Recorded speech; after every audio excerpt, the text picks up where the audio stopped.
Bismillahirrahmanirrahim. Assalamualaikum warahmatullahi wabarakatuh. Perkenalkan, kami dari kelompok 2. Untuk kali ini kami akan mempresentasikan hasil diskusi kelompok kami untuk mata kuliah Data Science. Perkenalkan, untuk anggota kelompok kami Iqbal Syaputra Ilyas, Ahmad Syarifain, Muhammad Rizky Anugrah A, Faisah Nur Aflah Bulkis, dan saya sendiri Andi Wirdayani Syam. Kemudian ada saudara Mustamal, Desi Febrianti, dan Andi Eras Ahmad Marzuki. Nah, kebetulan untuk presentasi kelompok kami, saya yang akan mewakili dan juga saudara Mustamal. Adapun artikel yang didapat oleh kelompok kami itu kelompok 2 terkait perbandingan algoritma decision tree dan naive Bayes dalam klasifikasi data pengaruh media sosial dan jam tidur terhadap prestasi akademik siswa. Jadi judul yang kami ambil atau ringkasan dari artikel ini yaitu pengaruh stres akademik dan manajemen waktu terhadap prestasi mahasiswa. Adapun latar belakang masalahnya yaitu saat ini banyak mahasiswa mengalami stres akademik dan kesulitan dalam manajemen waktu yang diduga berdampak pada prestasi akademik mereka.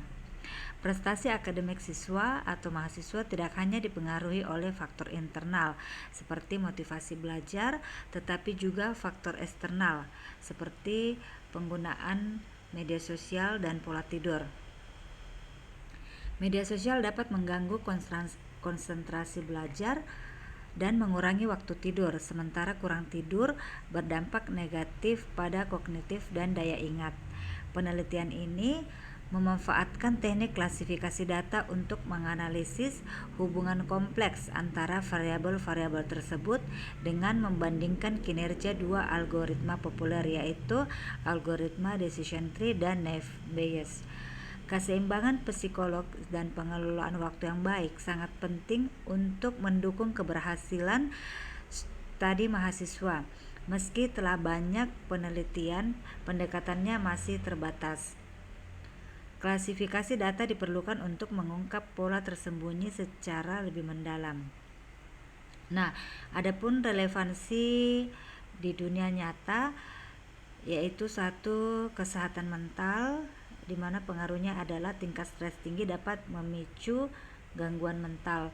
Kemudian yang kedua, pendidikan, temuan bisa membantu pihak kampus merancang program pendampingan. Dan yang ketiga, produk mahasiswa dengan manajemen waktu baik cenderung lebih sukses dibanding dengan yang manajemen waktunya kurang baik. Selanjutnya yaitu tujuan penelitian. Meski telah banyak penelitian,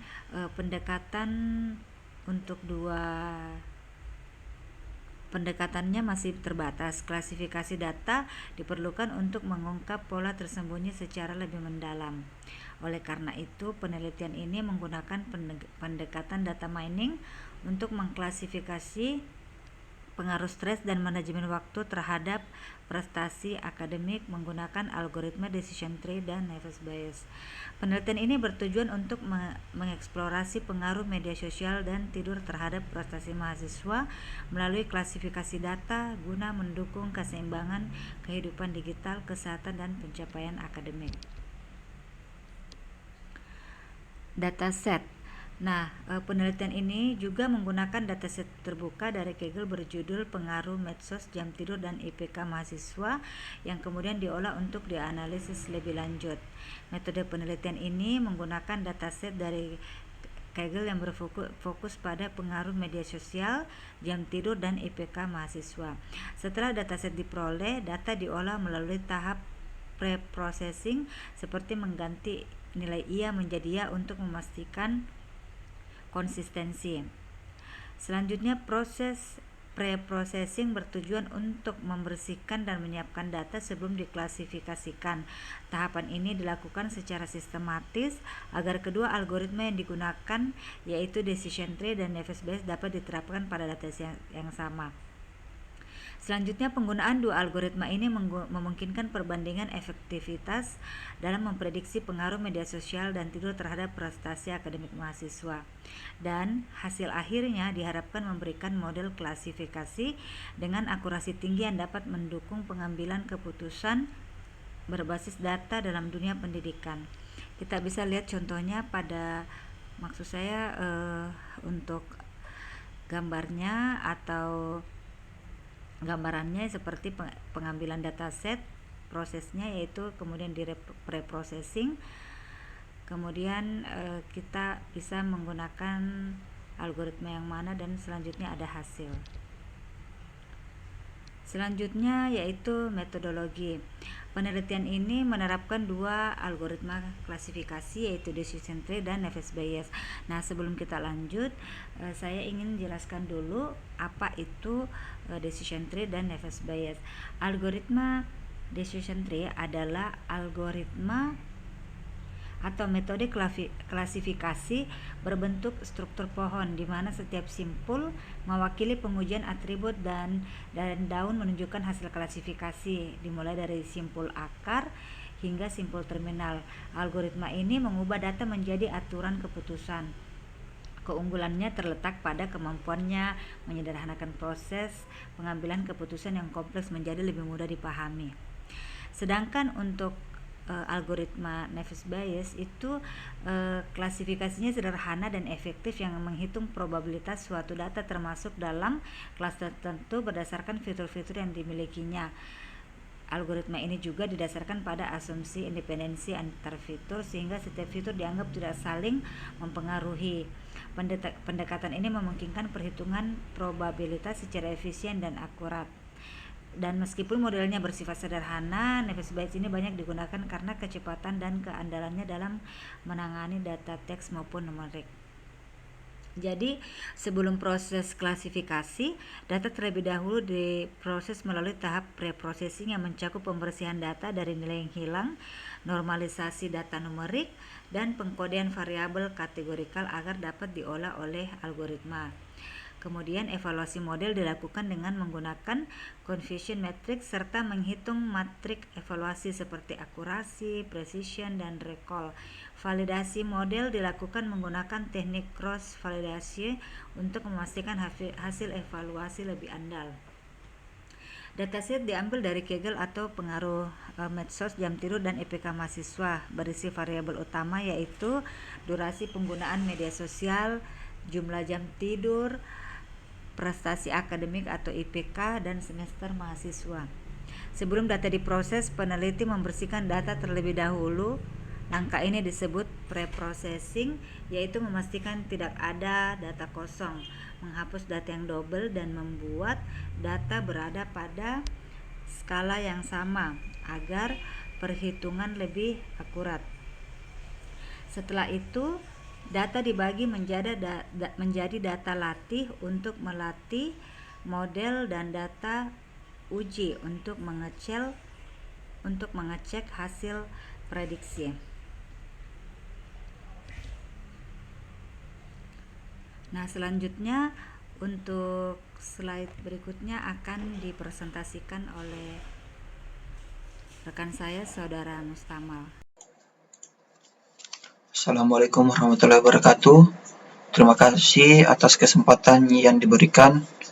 Pada kesempatan kali ini, saya akan melanjutkan slide yang telah dipresentasikan oleh Saudari Awirdayanisam. Metodologi dalam penelitian ini menjelaskan bagaimana cara data diproses dan dianalisis. Berikut langkah-langkahnya. Langkah preprocessing, memberikan data kosong dan nilai anomali. Normalisasi teks seperti mengubah iya menjadi ya agar lebih konsisten. Pembagian data latih dan uji, 90% latih dan 10% uji, agar model bisa dilatih secara optimal dan diuji secara objektif. Dalam penelitian ini digunakan dua algoritma klasifikasi untuk membandingkan hasil prediksi. Yang pertama, decision tree, membuat model seperti pohon keputusan dengan cabang yang memecah data berdasarkan variabel yang paling berpengaruh. Mudah dipahami karena hasilnya bisa divisualisasikan dalam bentuk gambar pohon. Cocok untuk melihat pola hubungan antar variabel, misalnya bagaimana jam tidur dan durasi media sosial memengaruhi IPK. Yang kedua, naive Bayes, menghitung peluang probabilitas setiap variabel memengaruhi hasil, mengasumsikan setiap variabel berdiri sendiri, meski dalam kenyataan tidak selalu demikian. Cepat dan sederhana, cocok untuk dataset yang tidak terlalu besar. Hasil dan evaluasi. Dalam hasil penelitian menunjukkan bahwa algoritma decision tree memiliki kinerja yang lebih baik dibandingkan naive Bayes dalam memprediksi prestasi akademik mahasiswa. Kedua algoritma dibandingkan menggunakan beberapa metrik evaluasi, yaitu akurasi, precision, dan recall, yang diukur dengan bantuan confusion matrix. Berikut hasil perbandingan kinerja kedua algoritma. Decision tree, akurasinya 82%, precision 80%, dan recall-nya 83%.